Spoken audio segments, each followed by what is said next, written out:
Have you ever wondered how you can unlock new opportunities and knowledge that can truly change your journey as an African immigrant? Then, you're in the right place. Welcome to the AIM Expert series, where we bring you insightful sessions, packed with practical strategies from top experts on topics that matter most to you. So, if you're looking to grow your career or understand the US system, then grab a chair and don't go anywhere. Now, let's get started on today's session. Another episode or another session in our weekly expert series, our weekly masterclass series organized by the African American Collective. Excited for today's topic. But before we get into it, we'd like to make a disclaimer. Everything that we share during the sessions, they are a product of our expert facilitators' experience and expertise. You own your own decisions and the choices you make afterwards. AIM is not responsible for any decisions you make. If it goes well, maybe we'll take some credit. But just making sure still get additional clarifications and all before you make any judgments or any decisions. Also, we want to encourage everybody, please hold your questions till the end, or you can post your questions in the chat. Our expert will leave some time at the end to take questions. And I want to also add the replays for this will be available on YouTube every Tuesday and also inside of Circle. So make sure you join our Circle platform to know when it goes live. So you can always go back and watch and get the information promptly if you need to. Today our expert is a regular, a steady face, a major, a big player in AIM in AIM circles, and we're excited to have him again talking about AI and cybersecurity. I'm excited to invite Mr. Tosin to take the floor. Go ahead, Good sir. afternoon, everybody. Good afternoon. Good afternoon, everybody. Good afternoon. So like Dr. Inamdi said, I've been in security space for over 7 years, and in IT generally, more than 15 years. So I remember when I was doing my first master's degree, I had a course in artificial intelligence. Then it hasn't been like this the way it's being used. It's just it was around there. It was a developing stage when I had that class. And the good thing is, in recent time, this has become part of our life. It has become part of our day-to-day tools that we most companies, if not every companies, they adopted it and incorporated it into workspace. As a cybersecurity expert or analyst consultant, artificial intelligence has come to stay. And I know same thing goes with the healthcare industries, because I know some physicians that use artificial intelligence for detecting. But in this class or in this meeting, the goal is to explain the relation between AI and cybersecurity, and the risk, the compliance, and opportunities. For every challenges, there are always going to be opportunities, and the better we know the opportunities now, the best we start leveraging on it. So I will jump to the next slide. What we'll be discussing is, the first one is discuss the intersection of AI and cybersecurity, covering emerging AI compliance challenges, data privacy, modern and transparency, highlight job roles and skills in AI governance and security. This light is a joke. Come on.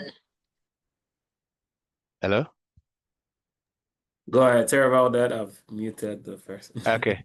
Highlight job roles and skills in AI governance and security AI development. So before we move to AI, the kind of AI that we use now in recent time is generative AI. It's capable of generating new content resembling content which is trained. Everybody knows, if you have been conversant or used to AI now, it becomes better the more the more you train it. If you just leave it like that and don't train it, or you just use once in a while, it won't give you what you want you actually wanted from it. So it is very important to understand what generative AI is. Generative AI is what we are using right now as virtually in the market space. So I will go into different kind of the techniques, how generative AI works. The likes of ChatGPT, DALI, AI, Answer AI, all of these are generative AI. So generative AI, this is number first, the first techniques in generative AI. Generative adversary network is a machine learning that consists of two network, a generator and discriminator. So what this is saying is, most time when you punch in your prompt into AI, what it does is it goes to the internet space and start gathering information that, useful, unuseful. What it does is just brings everything to you. How that was done is through generator. So generator is like when you have somebody that is making noise, and you could hear the noise, but you can't actually pick the content of what the person is trying to say. And that's why the new model was developed, and they call it discriminator. What discriminator does is it kind of streamline streamline all the noise and give you useful information. It give you what you actually need. And that's why when per me, when I'm using AI, because I've been able to train it, uh, once I type in what I'm actually looking for, and it brings a lot of information that is useful or not. Through the help of discriminator, I'm able to narrow down what I was actually looking for. And that is what generator does in generative AI. So the two are trained simultaneously with discriminator trained to differentiate real and generator data. Another technique is diffusion. Everybody knows that AI is still, a lot of work is still going on AI.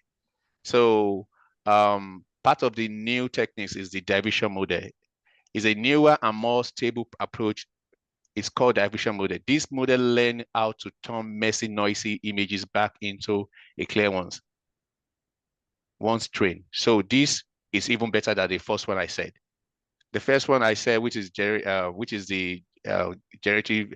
Let me go back to it, which is generative adversary network, was the first techniques. But as technologies improve, we come about diffusion model, and that's what diffusion model have done. It has able to bring um it has able to neutralize and streamline and help us to get exactly what we wanted in terms of when you are using an AI.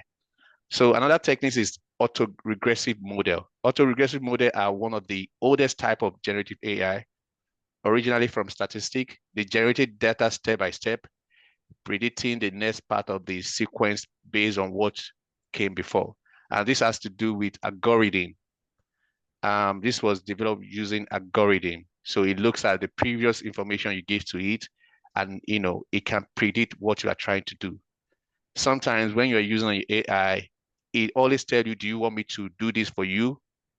Do you want me to, give you more information about how you can test for instance, test for firewalls rules, if provided that the first information you give was based on firewall.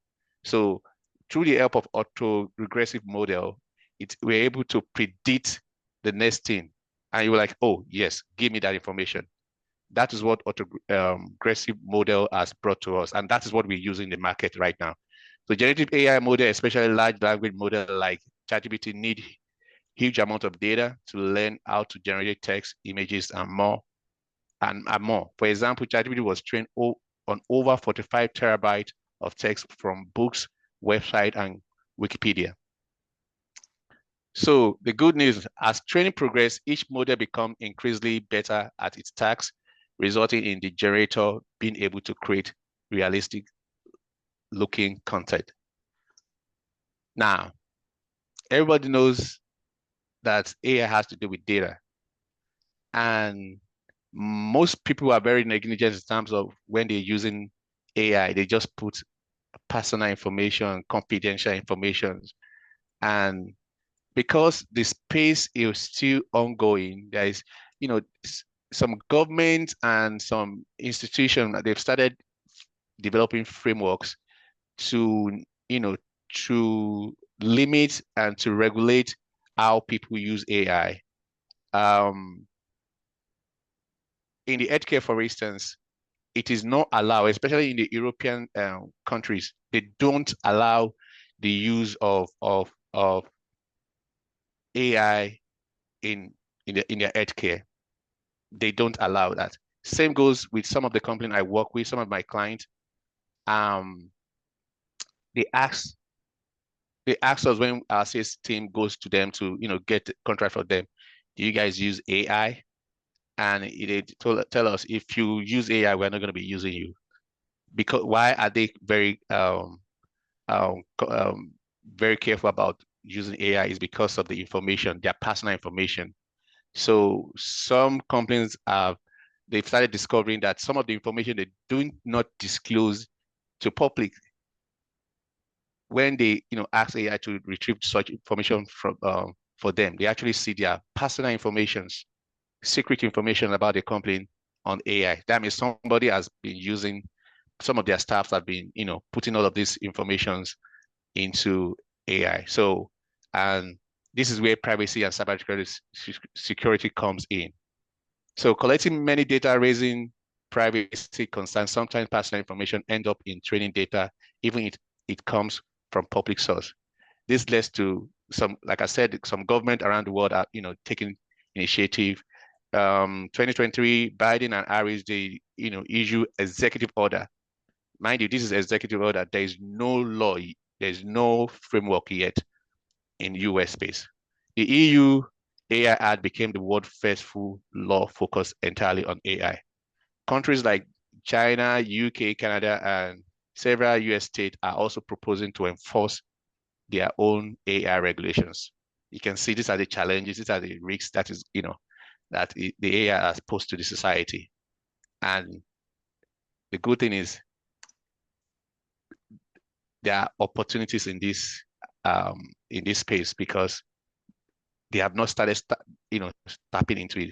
They have not started, the framework. So people have no governments, entity, private entity, they've not started tapping into it. So they will need people. AI governance refers to the imposition of framework, rules, standard, legal requirement, and best practice that govern, manage, and monitor the use of AI and protect an individual core right, including data privacy in relation to the use of AI. So as generative AI becomes more widely used, AI governance is now top priority for business that want to use AI safely, legally, and ethically. My complaints in last month, sent an email out, and the email contained how AI should be used. So they developed a small regulations on how their staff must be using AI. So companies are becoming responsible about how AI is being used.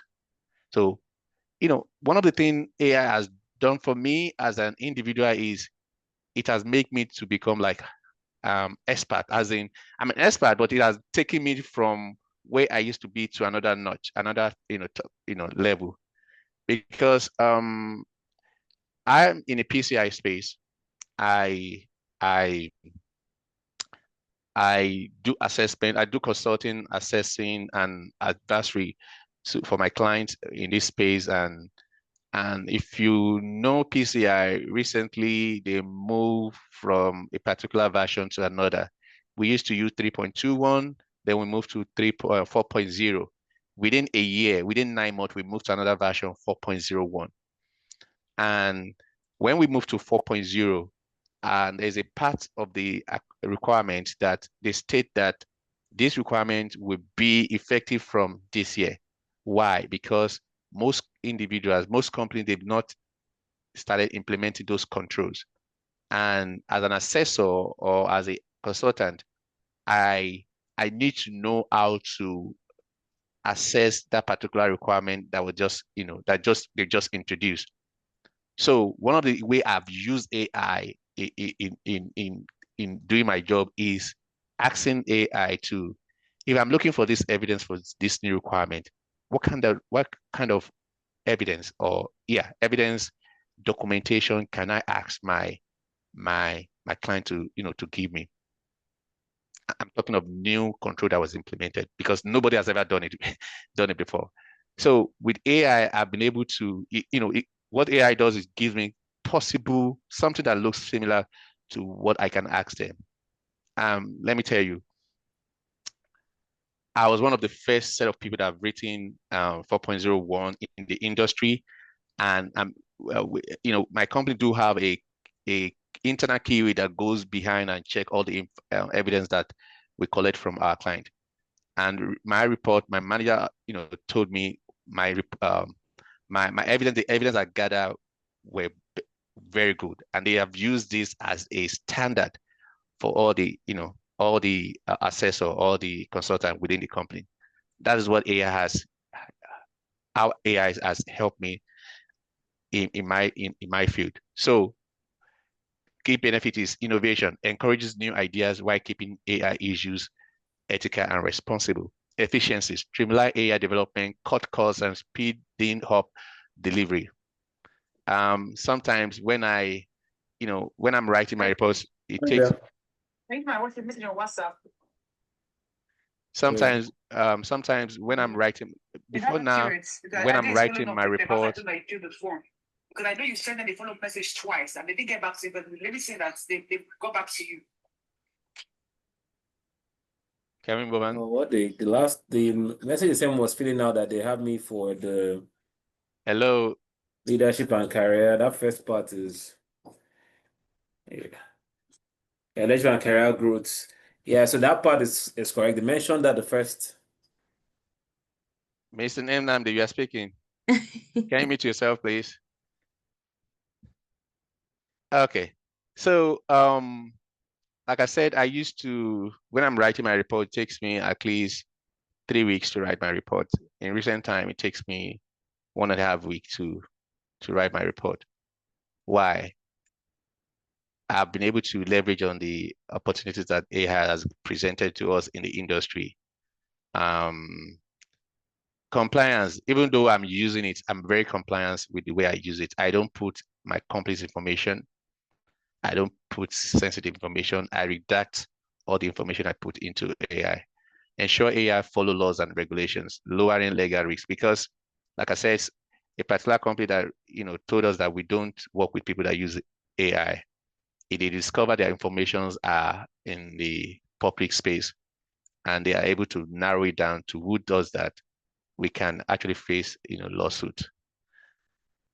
Build customer confidence through transparency and ethical use, protecting your brand. So framework, I was talking about, the opportunity in the industry. So some entity, like I said, they started, developing framework, and before you know it now, it's going to become acceptable in the industry.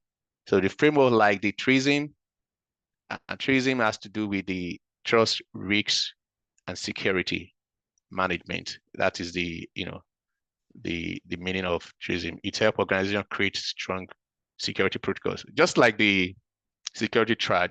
If you are familiar with the security triad, which has to do with confidentiality, integrity, and availability. AI has its own, which is you have to be able to trust, and you have to be able to take some risks. The risks that AI presented, you have to be able to manage those risks, and you have to be able to use a secure environment when you're using AI. When I mean secure environment, your AI have to be secure in terms of exposing sensitive information into AI. It's a framework that to ensure AI systems are trustworthy, private, secure, and compliance. And comply helps business build reliable AI. Every companies that will be emulating or start using AI, they will using this framework, because if you as an entity, you develop a new AI and it doesn't have the ability to to protect people's information. It's not secure, it's not trustworthy. Nobody we adopt or we use such AI tools. So anybody, any company that is developing AI, this is the framework, or let me say the AI triad that they have to implement when they are developing when they are developing their AI tools. So the next slide we're going through is challenges behind unregulated or uncontrolled AI. These are the challenges that AI has posed to us: lack of feasibility tracking, shadow AI, no risk awareness, data transparency gaps, weak security for AI power interface, complex compliant landscape. There is no control right now in the industry. It's an unregulated industry. People, government, and entity, they've started developing, there's no acceptable regulation right now. So that makes it the space to be untapped, right? And these are the challenges that the AI industry has posed to the society. So next slide, what is AI risk? AI risk means the possibility negative effect or uncertainty can happen when using an AI system. This is just the same thing like in the cybersecurity space. The meaning of risk is is a situation where unwanted or an event can create a negative impact in the environment. So the same meaning is the same definition is the same definition. It is the same definition in AI space. So these risks include privacy issues from collecting or misusing personal data. Like I mentioned before, in the Europe countries, they've not started allowing AI to be used in the healthcare. Why in the US, some hospitals some physicians have started using AI for dictating, for writing notes. I believe as time goes on, when regulation comes in, framework comes in, they're going to control that in the healthcare in the US. Security threat: hackers or bad actors exploiting AI system. Bias and unfairness: when AI make unequal or discriminatory decision. Some individuals do use AI for interviews, and it's not fair to everybody. I haven't read for the interview, prepare for the interview, and somebody just use AI and get the job. So lack of transparency: when it had to understand how AI makes decision.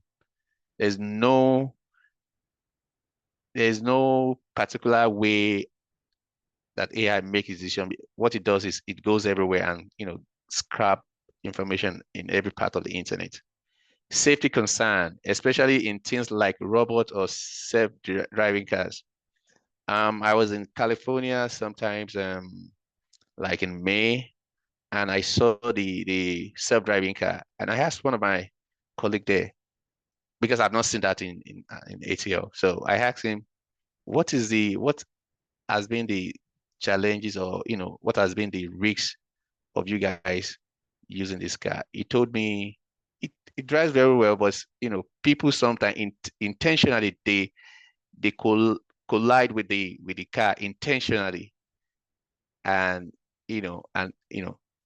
that led some people to hospital, right? So the safety concern is especially things like robots, self-driving. Human being pose a risk to it. And just like the example I gave, safety is very important. I'm not sure there's, even though it drives safe, there's still challenges with that, because, human being can still, they can still try to manipulate it. For instance, let me just give an instance. Imagine hackers get handle of the companies that that develop the self-driving, and they act the cars. They can control the cars as long as they want, and they can, you know, hold the company into ransom that you have to pay this before we can, give you back the control of your cars. So this is this concern, safety concern regarding using AI. So how do manage AI risks? To reduce this risk, organization needs to understand the different type of risks involved, use strong strategies, rules, and tools to manage them, apply these controls at every stage from building to putting it into use. Like I said, when you are building an AI, the TRISM framework must be used. So it must be implemented throughout the stages of development until the time it's deployed. So that is how risks will be managed or should be managed. What is AI risk assessment? AI is used in many important areas like credit scoring, hiring, healthcare, and energy system, where mistakes can have serious consequence. That's a good thing about AI. AI can help us to manage such mistakes and reduce the mistake that human being can have when using when in their different space of work. So AI reduce kind of mistake that we could have when we're working. Because AI systems are complex and affected by both technology and human behavior, it can be hard to detect when something goes wrong or to manage the risks. This is, I think I mentioned this when I was giving an example of how people in California start, posting threats to the self-driving cars.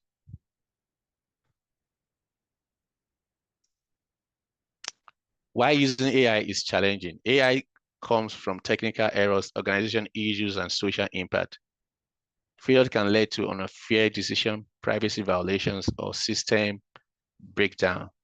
That is why we need strong AI governance and risk management.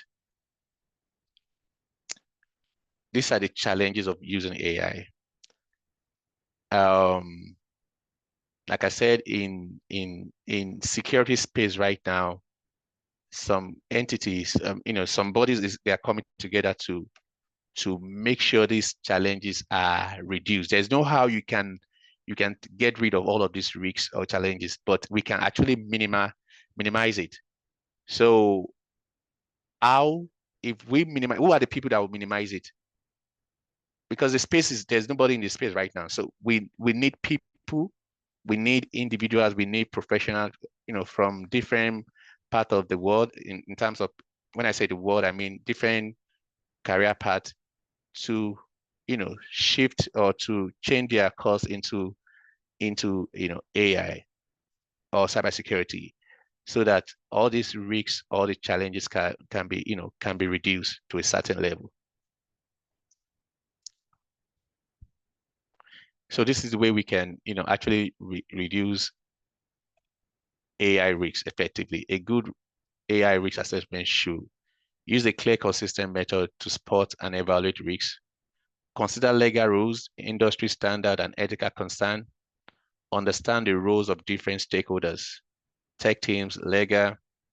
If you're a lawyer, you are needed in this space. Follow trust framework from regulators, researchers, and industry experts. Here, a list of emerging and high demand roles in cybersecurity. With this illustration, I've been able to tell you the challenges, the problems, the risks in the space. And the next slide is going to be like telling you the roles you can actually jump into if you're trying to switch your career in AI, or AI to be precise. The roles reflect new trend in AI, risk, privacy, this risk, privacy, cloud, security, and regulatory compliance. AI compliance analyst, governance consultant. If you want to, move into AI space, this is kind of role you can actually look into. Ensure that AI system comply with laws, EU Act, US executive orders. I believe in coming months, maybe by next year, US should come with their framework. They will be doing that. Work on responsible AI framework and model documentation. And I think NIST already is doing that already, but they've not published any. AI risk analysis. You identify risks, you evaluate, and you mitigate risks related to AI, such as the one I mentioned in previous slide. You collaborate with data science and legal teams. AI/ML security specialist. Focus on security machine learning, model against adversary attack, model theft, and data poisoning. These are the people that will be laying hands on tools. And I believe the coder, if you're a coder, if you write programs, this can be a very good place to switch into, or to look into if you want to move into AI world. AI ethics and policy advice, or advice on ethical implications of AI use, often worked with public policy teams or compliance departments. Some government agencies are looking for this kind of people. Yeah, I think if you are a law or a lawyer or into law generally, this can be a space for you. Yes, because most counting states, they are developing some rules and some laws on the use of AI. AI architecture with security focus. Design secure, scalable AI system. Ensure the architecture support privacy, auditability, and transparency. This is where layers on tools is also applicable. So if you are an engineer, maybe you are a system engineer or a programmer, this is a kind of space you can actually move into as well. Evolving security roles. These are evolving roles with AI integration. Cloud security engineer, trust and safety analyst, data privacy engineer, responsible AI program manager, cyber regulatory compliance specialist. These are emerging. They are in the market space, they've not started tapping into it. So it's an emerging space that you can actually leverage on if you are trying to switch into the AI space. This is the leadership role, strategic and leadership roles. AI internal auditor. Now, companies are beginning to hire, auditors, especially if you are very sound in the use of AI tools. You can be auditing. You can be an auditor in such company and help them to, audit AI system to make sure the use of AI is accountable. That is, anybody that use AI must use the right content. They must use it for the right reasons. Works within risks and assurance functions. The last one is cybersecurity product manager. Remember last time there's a Scrum Master and product owners. That was last Saturday. If you are in Scrum space, I believe if you are in that class last week, a lot of information that was shared by Stella. So if you want to swap from security, this is from Scrum or product owner. This is a space you can actually move into, because everybody is developing AI in recent times. When you are developing AI, you have to make sure that it's secure. And product owner, we own that space. We'll own the tools they are the artifact you are trying to implement in the AI, and making sure that everything goes well in terms of delivery. So if you are in Scrum product owner space, this is an avenue for you to move into. I think that's all I have. Any question?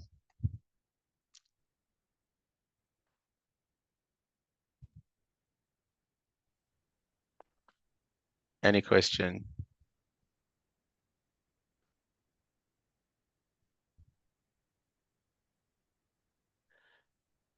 All right. Anyone have any questions for Mr. Tosin? This is your time to shine.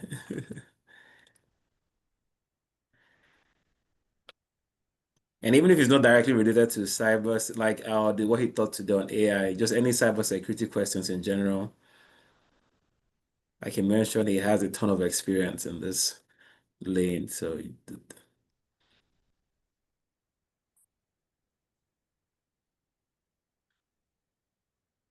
I think it's well explanatory though. yeah, it is. Oh, yes, sir. How can they reach you? For some people asking how they can reach you. Through the cycle, you can actually, reach me in the cycle. If you have any questions regarding cybersecurity as a whole. One thing when I was switching into cybersecurity before, because as a hardware guy, one thing I decided to do is I decided not to lay hands on tools anymore. So I made that decision and I follow it up. So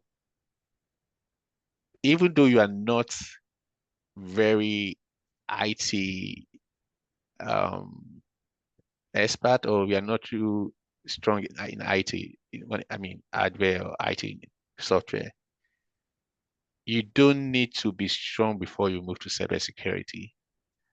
Like I said, you can use your previous background, incorporate it into this space. If you're in, for instance, if you are in a business analyst, there's a space for you because as a business analyst, you do scoping, you do um, um, like evidence gathering.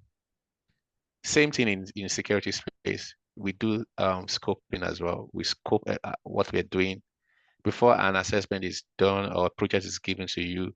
You have to implement some of the project management um, procedures into your cybersecurity work. You do scoping. You do, before scoping, you do your kickoff. You do your scoping. You review documentations, and you do testing. And I know they do that in the business analyst environment. So whichever environment you are right now, there's always opportunities in cybersecurity. Mind you, one thing I've noticed in the in the US environment is it might take time for you to get that job, but definitely if you didn't give up, you would actually nail the job. You actually get the job. I know of a friend, she did a lot of interviews and she always called me, I'm tired, I'm tired, I'm tired, I'm tired. And there was a time she began to get to a space when she was talking to the vice president and to the director during an interview. Before then, she wasn't getting to that point. So when she was getting to that point, and she told me, I was like, "You're around the corner. Don't worry, you're around the corner." Last month, she got 2 jobs in the Wow. same week. All of because she didn't give up, and she's improving herself. She used to be a banker in Nigeria then. She used to work in the banking space, not in IT, but she was able to, with the right people in her life, she was able to, nail it and get 2 jobs. I mean, and she's doing the 2 jobs conveniently. So that is the opportunity that this environment gives you. And if you have people already in the space that can guide you, the sky is the starting point. All right, so there's another question. Are there current roles in the AI governance space, or are they few and far between? That's from Chicho Kafo. Yeah, like I told you, it's a new environment. It's a new environment. People have not started tapping into it. And the funny thing about in this IT space in America is the first set of people that tap into it, they get the job. As time goes on, when big people begin to come into the space, the opportunity to reduce. So this is the best time you can actually jump into this space now. That's the essence of this class or this meeting. Just to open our eye to see this is where the opportunity is now, not until when it's full. I remember there's a time people were jumping into clinical research. Before you know it is filled up. People started jumping into Scrum Master. Before you know it, it's filled up. Same thing goes with project manager. Because you know it's filled up. Cybersecurity it used to be easy before, but now I won't tell you it's easy to get into cybersecurity space now. But one thing is, if you don't give up, you get a job. Now, the AI space is open now. And that is where we should start jumping into now. There's no law. Mind you, there's no law, there's no regulations. Government, they started finding their feet right now. So if you don't even know a lot of things, you can actually use AI itself to get the job. Because, imagine you get a job as an advisor, you can actually jump into AI. What can I do as we are developing this, we are developing a machine, what kind of question can I ask the developers? Things like that. Before you know it, they say, this person is good. Oh. So you use AI to get AI jobs. So there's opportunities in this space right now. And the earliest, the better, before people started jumping. If you look at Instagram right now, you see a lot of, cybersecurity instructor join cybersecurity. I'm sure you haven't seen anything regarding AI class. It is people like you. If you jump into it right now, it is people like you that will be doing their class in the next 2 years. Write it down. So there's opportunities there right now. So I will encourage, if you're not into it right now, I would advise you start doing something. There's certifications already. I remember this certification. Imagine the last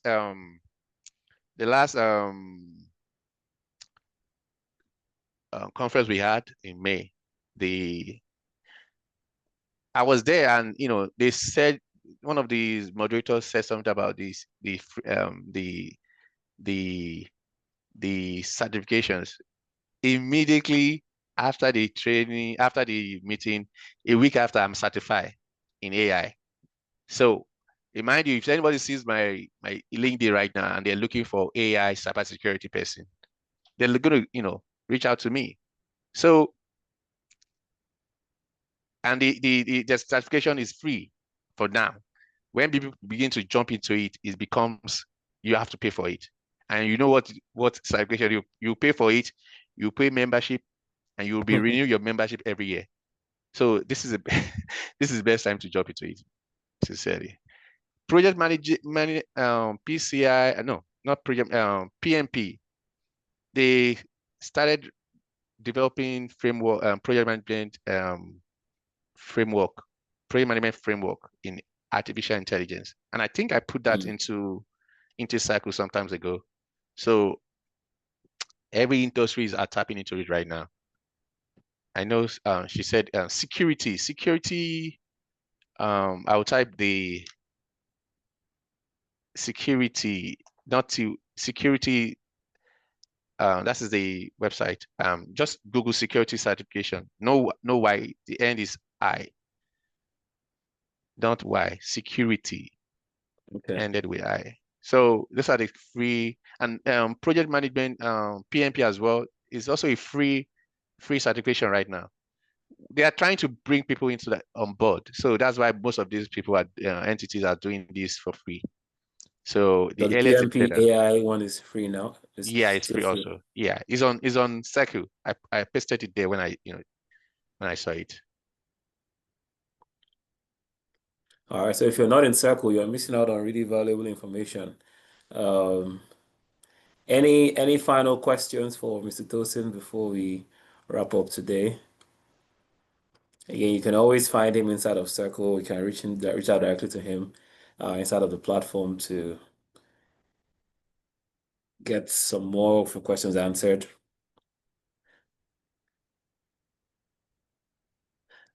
All right. Well, Mr. Tosin, thank you very much. Again, always bringing all of this incredible value to us. We are definitely grateful for it. Um, and a few quick announcements to everyone, please.